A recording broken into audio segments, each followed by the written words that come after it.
So yun, good morning mga tol. Welcome back to my channel for today's video. So, meron tayo ditong ABR na Silvertech. ABR na siya plus UPS or battery backup. So, medyo matagal na to sa akin. So, meron siya naging problema. Naging problema niya is kahit i-power on mo to, ayaw mag-power. Wala siyang power.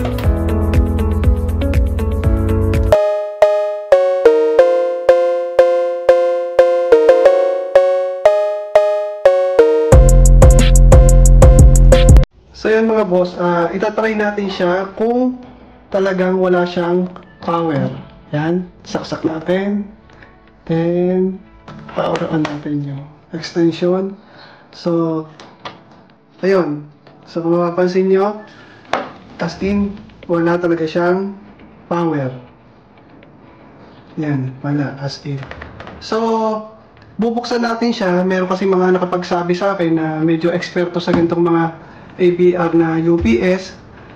Tingnan ko daw kasi possible daw ang nagiging sira nito is yung kanyang battery. So yan mga boss, nabuksan na natin, natanggal ko na yung kanyang pinaka-housing. So papakita ko na kung ano yung laman niya. So ayun yung pinaka-laman niya. Actually mga boss, last week nabuksan ko na siya kasi nga nagtanong-tanong na rin ako sa mga eksperto dito. So talagang ang sira daw talaga nito is itong battery. Kaya ayaw siya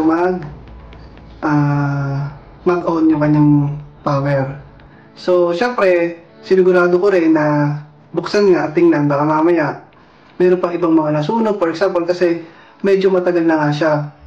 Kung may tatanong nila kung bakit ko kasi naisipang buksan ulit or repairin, malimit kasi yung brown out dito sa amin. Malaking bagay kasi siya sa mga laptop or desktop. So yun. So balik tayo. So ito yung kanyang battery. Yan, Silvertech 12 volts then 7.2 Ah. So yung mga board naman niya wala namang nasunog. So sabi ko nga, na-check ko na siya last week.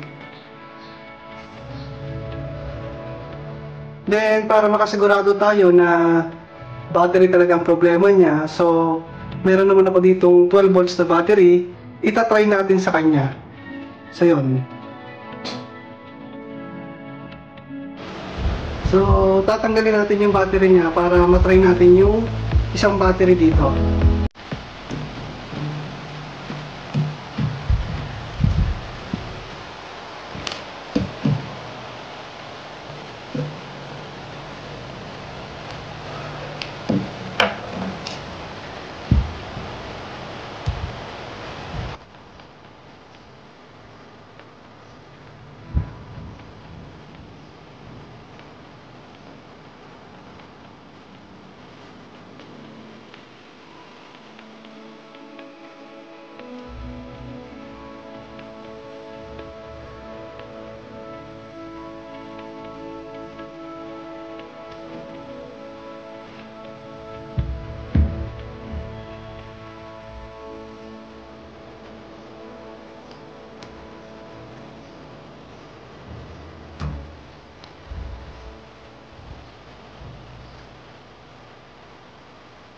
So yan mga tol, natanggal ko na yung battery. Itetest natin yung battery kung okay pa siya. Then, so yun, meron siyang reading na 5.25 volts. So yan.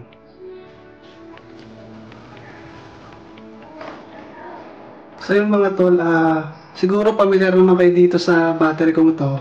Ito yung sa solar ko na binubuo ko nung last video. So ito, yun. So 12 volts yan. 12 volts siya. Yan. Ito nga to. 12 volts.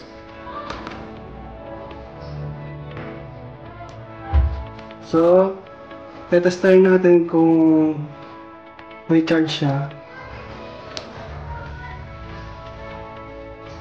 So yun, ang charge niya is 12.8.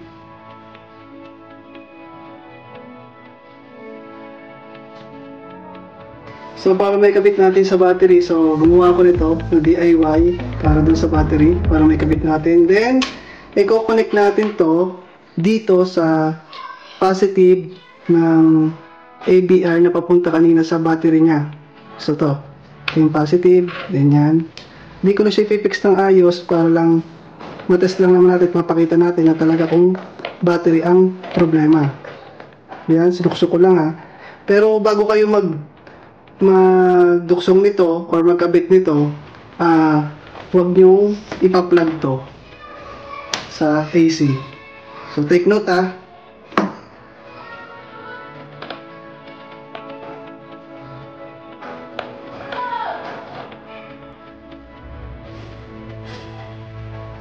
So yan mga tol, kung mapapansin nyo, nakakonekta na siya sa battery. Then, ipa-plug na natin siya sa AC.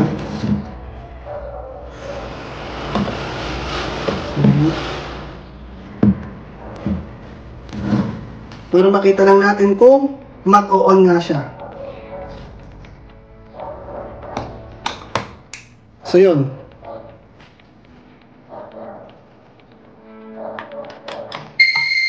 So yan, battery yan. Yan. So yan, kung mapapansin nyo, yan, nag-power on na siya. So meaning talagang battery ang problema, kaya hindi siya nagpa-power on yung ating ABR plus UPS. So yun.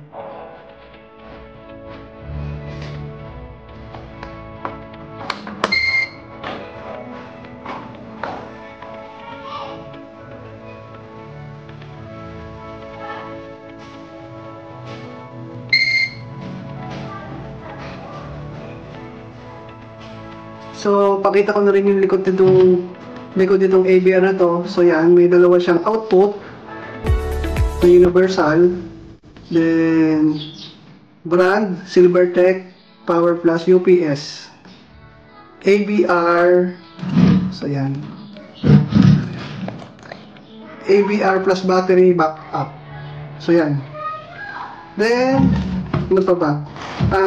Sa mga merong UPS dyan na akala ay sira na, so magtanong-tanong din kayo sa eksperto sa mga UPS, or kung medyo may alam naman kayo regarding sa pagre-repair ng mga electronics, electrical, so pwede nyo namang itry. Pero every time na mag-try kayo ng kahit anong appliances or equipment na electrical, ay wag kayong magta-try na naka-plug sa socket or naka-supply sa 220 yung equipment na i-repair nyo. Take note yan. So, para hindi kayo makuryente or ma-aksidente. Then,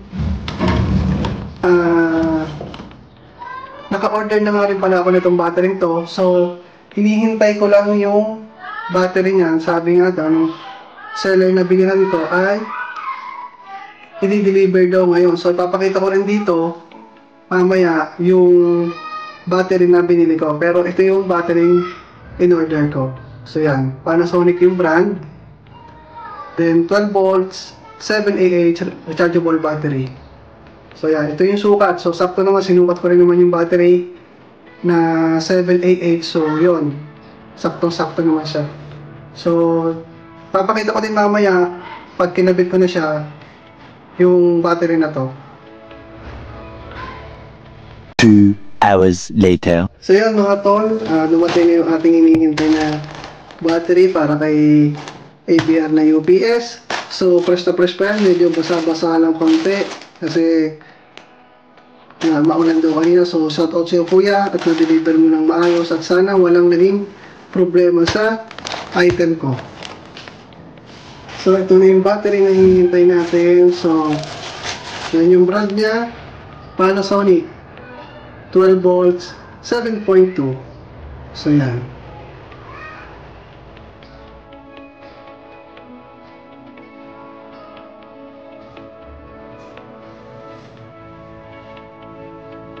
So, kuhanin natin siya ng voltahe. So, meron siyang 12.9 volts. So, bagong-bago talaga. Factory charge pa siya.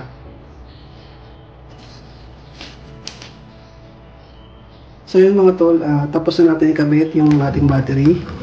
So ayan, yung Panasonic. Then, itetest na natin siya kung okay ba talaga yung ating battery yung nabili.